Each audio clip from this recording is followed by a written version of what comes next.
এখানে জল থেকে 18টা প্রশ্ন আছে, সেই প্রশ্নগুলোর ফার্স্টে যে প্রশ্ন সেটা হচ্ছে জলের সংকেত। দেখো জলের সংকেত দেওয়া আছে H2O, এখানে হাইড্রোজেন আর অক্সিজেন মিলে কিন্তু জল তৈরি হয়।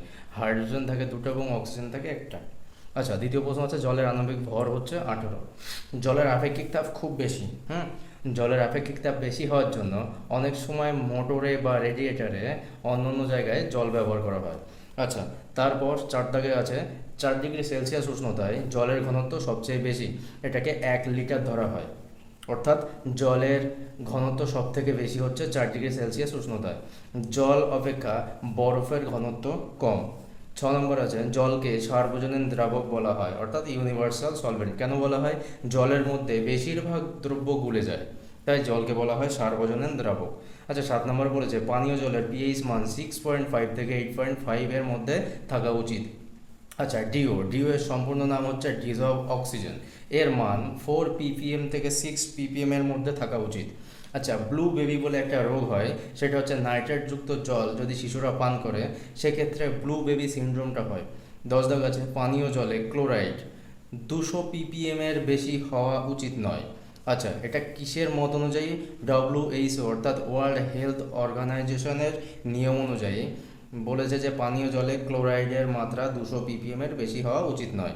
11 দাগ বলেছে পানীয় জলে আর্সেনিকের মাত্রা 0.05 ppm, অর্থাৎ পানীয় জলে যে আর্সেনিকের মাত্রা সেটা 0.05 ppm এর ঊর্ধ্বে যাওয়া উচিত নয়। আচ্ছা, 12 দাগ বলেছে ফ্লুরাইডের জন্য ফ্লুরোসিস রোগ হয়। দেখো এই ফ্লুরোসিস যে রোগটা, সেই রোগ হয় সাধারণত দাঁত ক্ষয় হয়।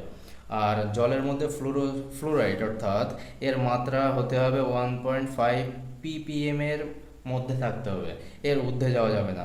13 দাগ বলেছে যে ক্লোরিনেশন করা হয় NaOCl যোগ করে। 14 দাগ বলেছে যে জলে সাবান ঘষলে সহজে ফেনা তৈরি হয় তাকে বলা হয় মৃদু জল, যেমন পাতিত জল অথবা বৃষ্টির জল। 15 দাগ বলেছে খর জল, অর্থাৎ যে জলে সাবান ঘষলে সহজে ফেনা তৈরি হয় না সেটাকে বলা হয় খর জল।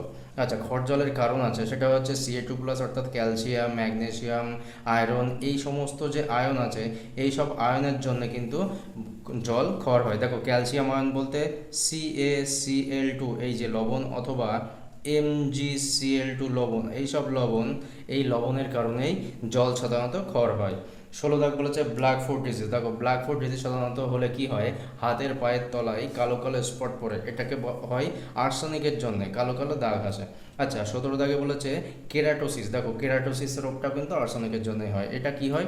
এই রোগটা হলে চামড়া খসখসে হয়ে যায়। আচ্ছা, ডার্মাটাইটিস হয়, এটাও আর্সেনিকের জন্য। এটা হলে কি হয়, ত্বক ফুলে যায় এবং জ্বালা যন্ত্রণা হয়।